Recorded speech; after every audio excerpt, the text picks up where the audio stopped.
During the flow of students making their way down the stairwell and outside, with the girls pointing out other senior classrooms in the same hallway as ours. When we get outside, the girls make their way to the smaller building right next to the school. It's built in the same style, so it looks like it's actually part of the main building. Stop saying that.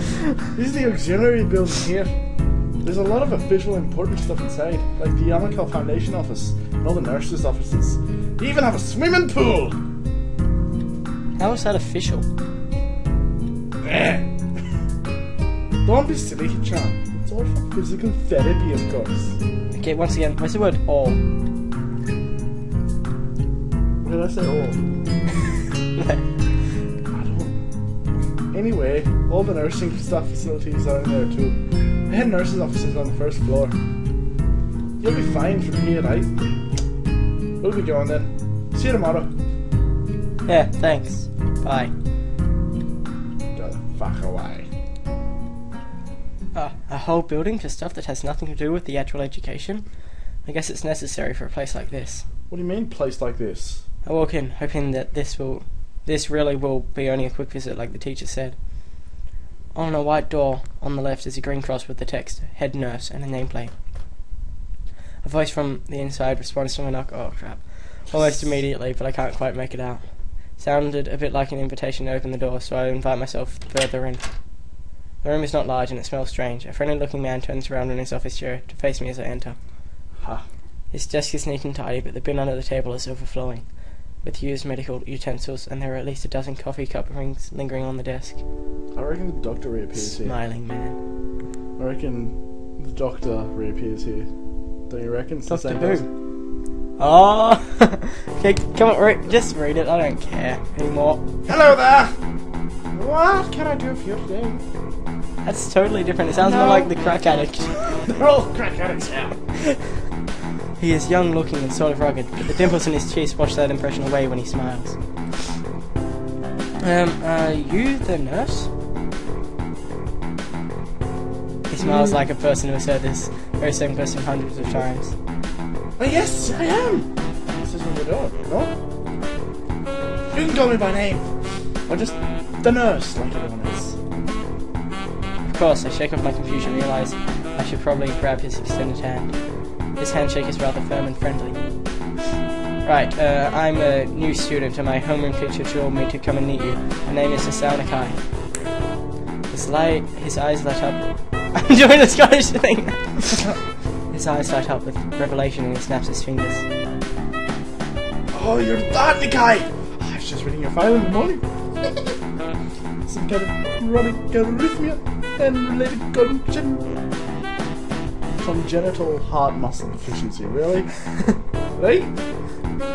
Why is he winking at us? He gestures me to sit down in a vacant armchair in front of his desk. He wants to yes. Good, well, you've probably been briefed about the school, so I'll just go over this quickly. We have all kinds of stories available. We all have... Shut up. There's always someone from my stuff around, even at night, so never hard to have this to call us into the public. Really? You should practice speaking. A famous 24-hour nursing staff. Wow, this is like a hospital. Well, not exactly, for instance, we don't have surgery. Or do we? His joke feels so out of place and I'm left thinking why he even said it. Yeah, just that it's really weird to have so many medical people at a school. You'll get used to it. I'm not so sure of that myself, but I don't know the nurse know it. Now, just let me find your file again. While he searches for something from his computer and shuffles stacks of papers around, and let my gaze wander around the room.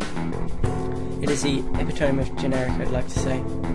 Beige walls and ceiling, dark grey laminate flooring, and all the equipment you'd expect from a school nurse's office. Even the ridiculous educational posters are hanging on all four walls, reminding me to eat properly, 3 times a day, and from all the food groups. Smiling, the nurse draws a thick file from a stack of similarly thick files and opens it. So you already have medication for arrhythmia? Just a routine pills every morning and evening while working much time. Apart from that, do you have any sports, rash stuff? I don't know, boxing. He grins to his own joke, but I don't. Well, I played soccer occasionally with some classmates. Alright, I'm afraid you're going to recommend you're afraid of doing that, at least for a moment. Oh. A lack of reaction makes him raise an eyebrow. Really, I'm not too bothered by him putting me to kick a ball around. Bidding you to keep it I guess I never did it out of burning passion for sport, just to have something to do. Any kind of concussion might be very dangerous to your heart, and risking not a good idea. It's Sherlock. Was the previous one caused by a sudden concussion in the chest area? Not exactly. I sidestepped the question acceptably, and he glances at me over his papers with a more serious expression on his face. Still, you need to keep your body healthy, is some assessment. Very serious expression on his face. Very much so. Yeah, physical therapy, such veiled as I said. But I don't think you really need such heavy measures. Just get some light exercise regularly. Brisk walks or even light jogging, jumping rope, that sort of thing. Swimming maybe. There's a pool here. So I was told. You were very good. But this little, at any rate, I'm sure you've been told this before. You just need to take care of not to overexert yourself. Stop trying to speak so fast! You can't speak normal speed. He wags his finger to emphasize the point. No need, really.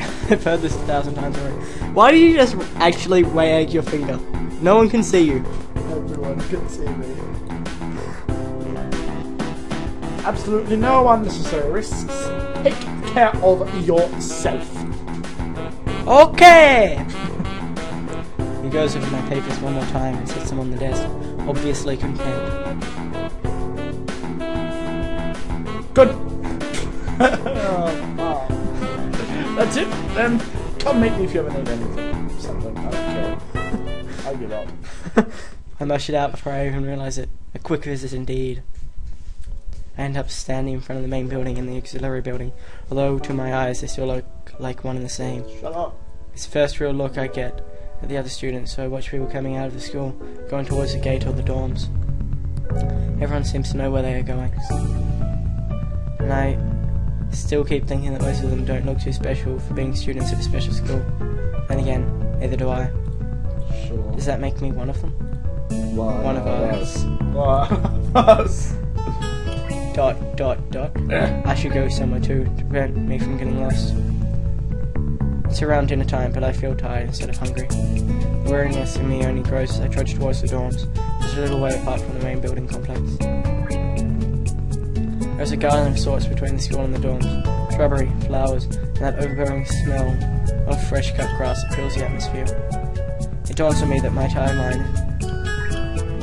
my tired mind that the smell feels novel because I haven't been outside at all for so long. The dorm building is big and made of red brick. Like the others, it feels way too pompous for what it is, so I push forward, going inside. What is it supposed to be right now? It takes more time than necessary to fish out the key I was given from my pocket. Room 119. Despite the ornate exterior, the inside of the dorm is fairly new, functional and boring. Just like in the main building, the halls and doors are wide to accommodate wheelchairs. The same goes for the elevators at the end of the hallways. Pretty sure most elevators can fit wheelchairs. Yeah, apparently there's no people with wheelchairs so far. It's just normal looking people. I poke my head around the corner of the common room door. Inside, a few students are watching the television. One nods and gives a quick hello before turning back to the TV. Hello! Seems that only the girls around here are sociable. I suppose that's perfectly fine with me. I climb the stairs to the upper floor. Here, small corridors branch off from the main hallway. Each of these minor halls seems to have a toilet and a shower, as well as 4 rooms. About halfway down the hall I spy room 119. If only it was 115. Aww. The nameplates on the rooms adjacent to mine are blank. I guess there are just 2 of us here. Light shines from below the door of room 117, so I knock lightly. Hello? Hello? Is anyone there? Is anyone home? From inside I hear a few movements, and the clicking of way more locks than I thought these doors had. After a moment, the door squeaks open. A bespectacled boy is standing in the doorway. He's looking at me very intently through his extremely thick glasses. Who is it? Blind? No, at least not completely. Why would he have eyeglasses if he was? He leans closer to me until our noses are almost touching. His breath stinks of garlic. Hisao Nakai, I'm moving into the next room. I thought I should introduce my... His face suddenly brightens in realization. He stands back upright, thrusting his hand out in a smiling greeting, almost straight to my diaphragm.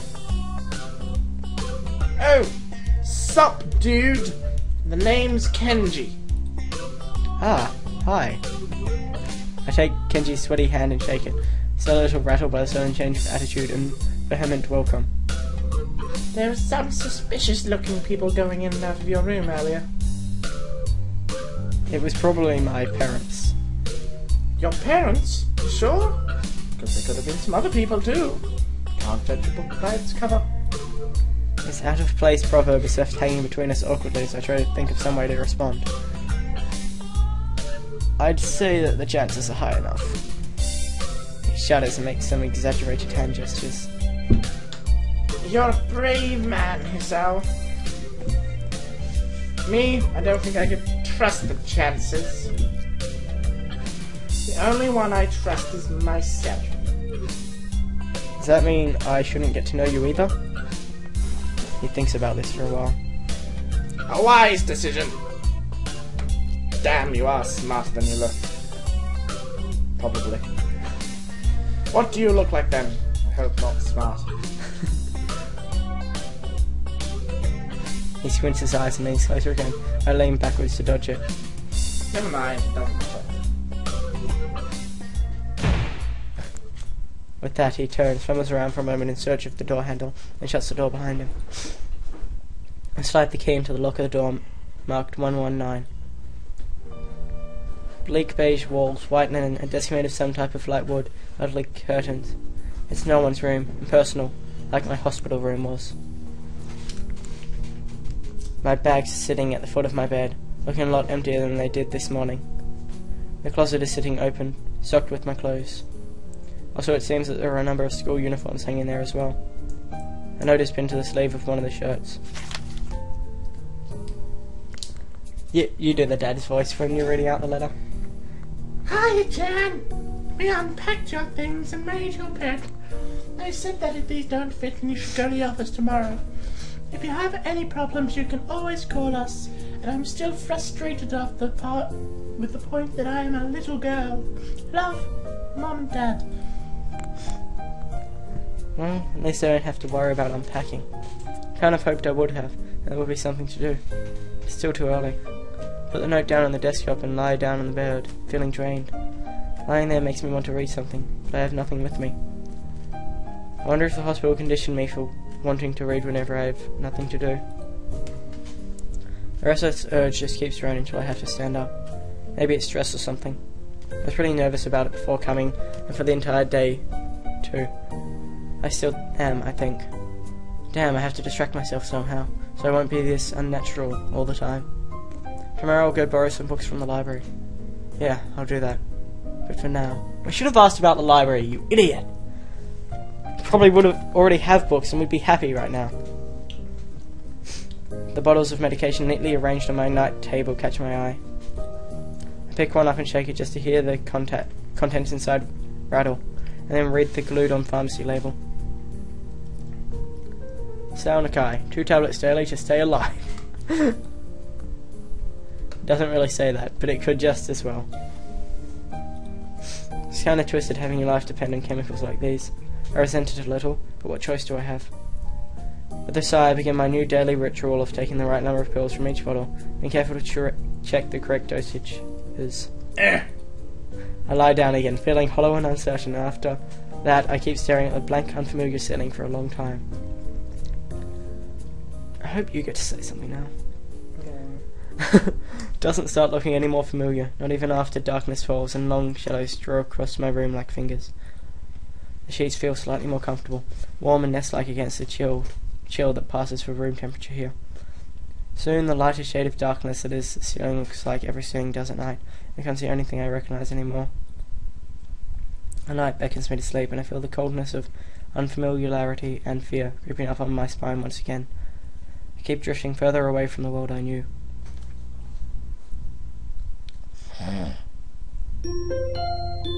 that another act done? Yeah, this is Katawa Shoujo.